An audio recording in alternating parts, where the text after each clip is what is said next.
നിൽക്ക്. പോകാൻ വരട്ടെ. ചില കാര്യങ്ങൾ അറിയാനുണ്ട്. അതറിഞ്ഞിട്ടേ ഞാൻ പോകൂ. പബ്ലിക് റോഡായതുകൊണ്ട് ആട്ടിപ്പുറത്താക്കാൻ പറ്റില്ല. പിന്നെ നാട്ടുകാരെ വിളിച്ചു കൂട്ടാം, വിരോധമില്ല. പക്ഷേ സംസാരിക്കുന്നത് അവരുടെ മുമ്പിൽ വെച്ചായിരിക്കുന്നു മാത്രം. എനിക്കൊന്നും നിങ്ങളോട് പറയാനില്ല. ഉണ്ടെന്ന് എനിക്കറിയാം. നിനക്ക് മാത്രമേ അത് പറയാൻ കഴിയൂ. നിന്റെ ചേട്ടനെ കൊന്ന് നിന്റെ കുടുംബം അനാഥമാക്കിയ ആ ശവം തീരി പട്ടികളുമായിട്ട് കൂടുതൽ അടുപ്പം നിനക്കാണല്ലോ.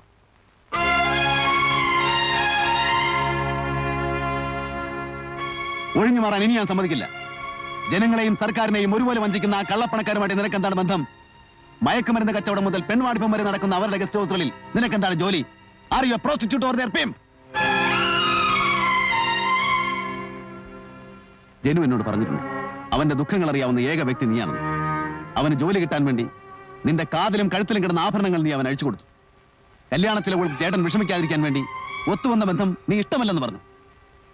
നിന്നെ ഓർത്താണ് അവൻ ആത്മഹത്യ ചെയ്യായിരുന്നു. നിനക്ക് വേണ്ടിയാണ് അവൻ ജീവിച്ചിരുന്നത്. ആ നീയാണോ ഇന്ന് അവനെ കൊന്ന കഴുകന്മാർക്ക് വേണ്ടി കാവലിരിക്കുന്നത്? എനിക്ക് അവനൊരു സുഹൃത്ത് മാത്രമാണ്. പക്ഷേ രക്തബന്ധമുള്ള നിന്നേക്കാൾ ബന്ധം എനിക്ക് അവനോടുണ്ട്. അറിയാം, എല്ലാം എനിക്കറിയാം. മരണത്തിൽ നിന്ന് എന്റെ ചേട്ടനെ രക്ഷപ്പെടുത്തിയത് നിങ്ങളാണെന്ന് എനിക്കറിയാം. ചെയ്യാത്ത കൊലപാതകം സ്വയം ഏറ്റെടുത്ത് ചേട്ടന് വേണ്ടി ജയിൽ ശിക്ഷ അനുഭവിക്കുന്ന ആളാണെന്നും എനിക്കറിയാം. എന്നോട് മാത്രം ചേട്ടൻ എല്ലാം തുറന്നു പറയുമായിരുന്നു. പക്ഷേ നിങ്ങൾ രക്ഷിച്ച എന്റെ ചേട്ടനെ ഞങ്ങൾക്ക് രക്ഷിക്കാൻ കഴിഞ്ഞില്ല. നിങ്ങളിവിടെ ആദ്യം വന്നപ്പോ തന്നെ ആരാണെന്ന് എനിക്ക് മനസ്സിലാവാഞ്ഞിട്ടല്ല, നിങ്ങളെ നേരിടാൻ കഴിയാതെയാണ് ഞാൻ വാതിൽ കൊട്ടി അടച്ചത്. നിയന്ത്രിക്കാൻ കഴിയാത്തത് കൊണ്ടാണ് നിങ്ങളിൽ നിന്ന് ഞാൻ ഒഴിഞ്ഞു മാറിയത്. എന്റെ അവസ്ഥ അതായിപ്പോയി. എന്റെ ചേട്ടനെ കൊന്നാണെന്ന് എനിക്കറിയാം. ആത്മഹത്യ ചെയ്യാനുള്ള ശ്രമത്തിൽ നിന്ന് രക്ഷപ്പെട്ടെത്തിയ അന്ന് തന്നെ ചേട്ടൻ എനിക്ക് വാക്ക് തന്നിരുന്നു, ഇനി അങ്ങനെ ഒരു അബദ്ധം കാണിക്കില്ലെന്ന്. ഞങ്ങളുടെ കൺമുമ്പിൽ വെച്ചാണ് അവരന്ന് ചേട്ടനെ വിളിച്ചിറക്കിക്കൊണ്ട് പോയത്.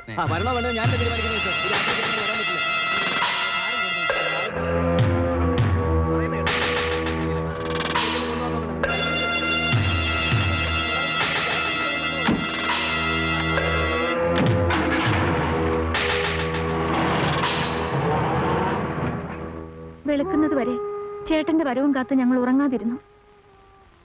രാവിലെ ആരോ വന്നു പറഞ്ഞു ചേട്ടൻ ട്രെയിനിന്റെ മുമ്പിൽ ചാടി ആത്മഹത്യ ചെയ്തെന്ന്. പിറ്റേന്ന് തന്നെ ഞങ്ങൾ പോലീസിൽ പരാതി കൊടുത്തു. അന്ന് വൈകുന്നേരം അന്വേഷണത്തിനായി പോലീസ് വീട്ടിൽ വന്നു.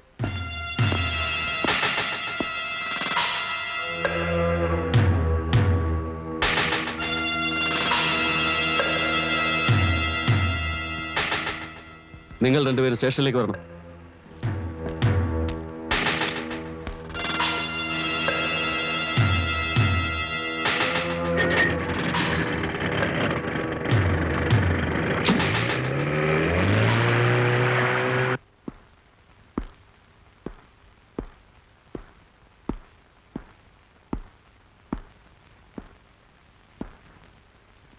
മകന്റെ മരണത്തെ പറ്റി പരാതി ഉണ്ടല്ലേ?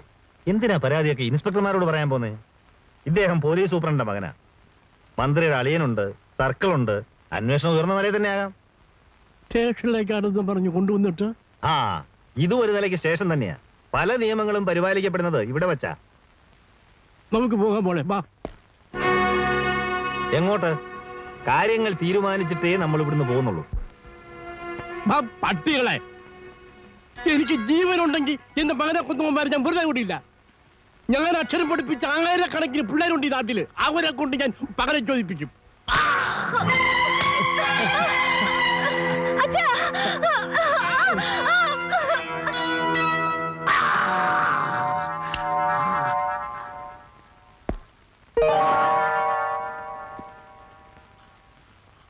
നിങ്ങളുടെ മകന്റെ മരണത്തിൽ നിങ്ങൾക്ക് പരാതിയില്ല, ഉണ്ടോ? ഇല്ല.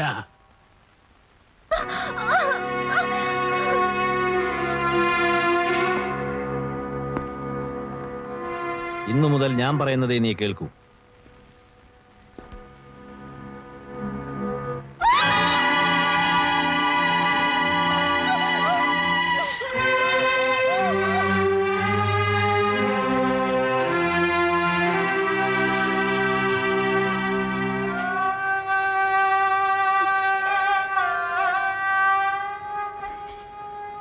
ജീവിതകാലം മുഴുവനും അവരുടെ അവരുടെ അടിമയാവാതെ നിവർത്തിയില്ലെന്ന് വന്നു.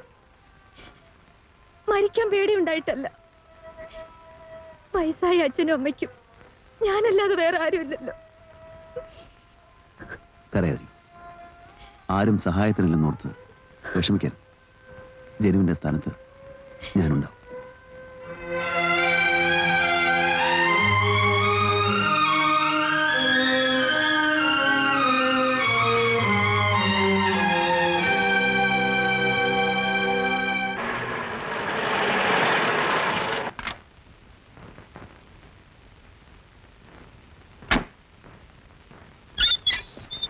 അങ്കിളെ, വക്കീലങ്കിളിന് എങ്ങനെയുണ്ട്?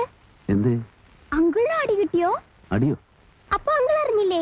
വക്കീലങ്കിളിനെ ആരോ അടിച്ചു. ആശുപത്രിയിലാന്ന് ഫോൺ വന്നു. അപ്പൊ മുത്തശ്ശിയും അമ്മാവനും അങ്ങോട്ട് പോയിരിക്കാം.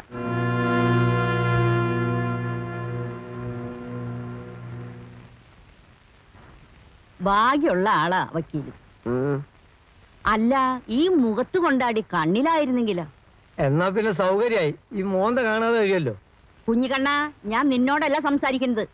വക്കീലെ, നമുക്ക് ആ വീട് മാറുക. ഒരു നാശം പിടിച്ച വീടാണ്. പോലീസ് സ്റ്റേഷനിൽ കയറി തല്ലുകൊണ്ട് എന്തെല്ലാം പുലിവാലികളാണ്. വെറുതെ വീടിനെ പറ്റി നീ കുറ്റം പറയരുത്. ഒരു കൊലപ്പുള്ളി വീട്ടിൽ കൊണ്ടുവന്ന് താമസിപ്പിച്ചാൽ ഞാനാ ഉത്തരവാദി.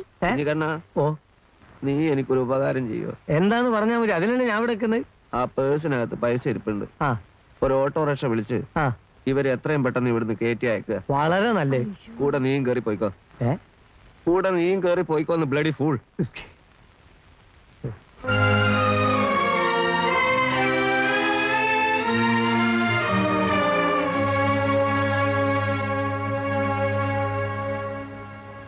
എന്താ ഉണ്ടായത്? 7 അടി 3 ചവിട്ട്, ഇരുമ്പ് കട്ട കൊണ്ടുള്ള ഇടി, കനത്തത് 2 എണ്ണം, പിന്നെ പുറത്തു പറയാൻ കൊള്ളാത്ത ഭാഷയിലുള്ള കുറെ ചീത്ത. ഇത് വെറും അഡ്വാൻസ് ആണത്രേ. ആരാ ഇത് ചെയ്തത്? പിടിക്കുന്നതിന് മുമ്പ് മേൽവിലാസം ചോദിച്ചില്ല. എന്തായാലും നാളത്തെ അവാർഡ് ഫംഗ്ഷന് ഞാൻ വരാം. മറ്റന്നാൾ പരോൾ കഴിഞ്ഞ് താൻ തിരിച്ചു പോകുമല്ലോ. അത് കഴിഞ്ഞേ ഞാൻ വീട്ടിലേക്കുള്ളൂ. ഇവിടെ കുറച്ചുകൂടെ സേഫാണ്. വക്കീലെ, നമുക്കിനി ഒരുപാട് കാര്യങ്ങൾ ചെയ്യാനുണ്ട്. ഞാനിപ്പോ ഗീതയെ കണ്ടിരുന്നു.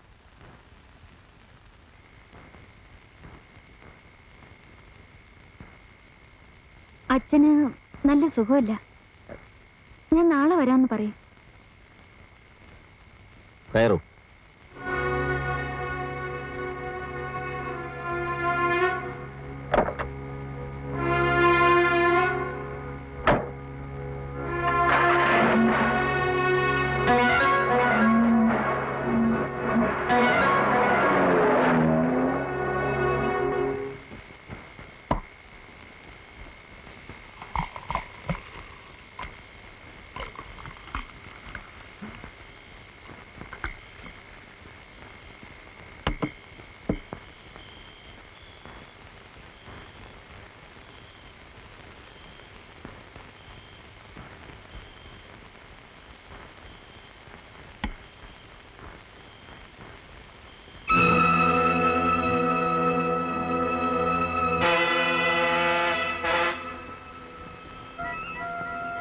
ഇത്രയും കാലം കൂടെ നിന്നിട്ടും നിനക്ക് ഞങ്ങളെ മനസ്സിലായില്ല.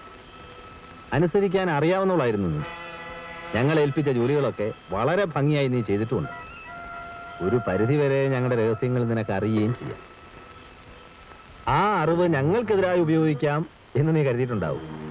കാര്യങ്ങൾ അന്വേഷിക്കാൻ ഒരു പുതിയ രക്ഷകൻ ഇറങ്ങിയിട്ടുണ്ടല്ലോ. സർ, അങ്ങനെയൊന്നും ഞാൻ വിചാരിച്ചിട്ടില്ല സർ. ബെൻ നരേന്ദ്രൻ നിന്റെ ആരാ? ആരുമല്ല. അയാൾ എന്തിനാ ഇടയ്ക്കിടയ്ക്ക് നിന്റെ വീട്ടിൽ വരുന്നത്? വരണ്ടാന്ന് ഞാൻ പറഞ്ഞിരുന്നു. എന്നിട്ടും വന്നു അല്ലേ? വരാതിരിക്കാൻ പറ്റില്ലല്ലോ. നിന്റെ ജ്യേഷ്ഠൻ ചെയ്ത കൊലപാതകം സ്വയം ഏറ്റെടുത്ത് ജയിലിൽ പോയ ത്യാഗിയല്ലേ. നമ്പ്യാരും ഒരു വിഡ്ഢിയാണെന്ന് കരുതുന്നുണ്ടാവും അവൻ. നാളത്തെ ദിവസം കൂടി കഴിഞ്ഞാൽ ഇരുമ്പഴിക്കുള്ളിലേക്ക് തിരിച്ചു പോകുന്നവനാണല്ലോ എന്നോർത്താണ് ഞാൻ കണ്ണടച്ചത്. അതിനിടയ്ക്ക് എനിക്കെതിരായി അവൻ കരുക്കൾ നീക്കാൻ തുടങ്ങി. ആദ്യം ആ പത്രക്കാരൻ ജോൺ സക്കറിയ, ഇപ്പോൾ നീയും. സാക്ഷി പറയാൻ ആളുണ്ടെങ്കിൽ തെളിയാത്ത കേസുകൾ തെളിയിക്കാമല്ലോ അല്ലേ? അത്ര പെട്ടെന്ന് തന്നെ ഞാൻ വിട്ടുകൊടുക്കില്ല. ഇല്ല സർ, നിങ്ങൾക്കെതിരായി ഞാൻ ഒന്നും ചെയ്യില്ല, ഒരിക്കലും ചെയ്യില്ല. എന്നെ ഉപദ്രവിക്കരുത്. എന്റെ അച്ഛനും അമ്മയ്ക്കും ഞാനല്ലാതെ മറ്റാരുമില്ല. പേടിക്കുന്നത് എന്തിനാ? നീ ഞങ്ങളുടെ ആളല്ലേ. നിന്നോട് ഞങ്ങൾക്ക് എന്നും സ്നേഹമാണ്.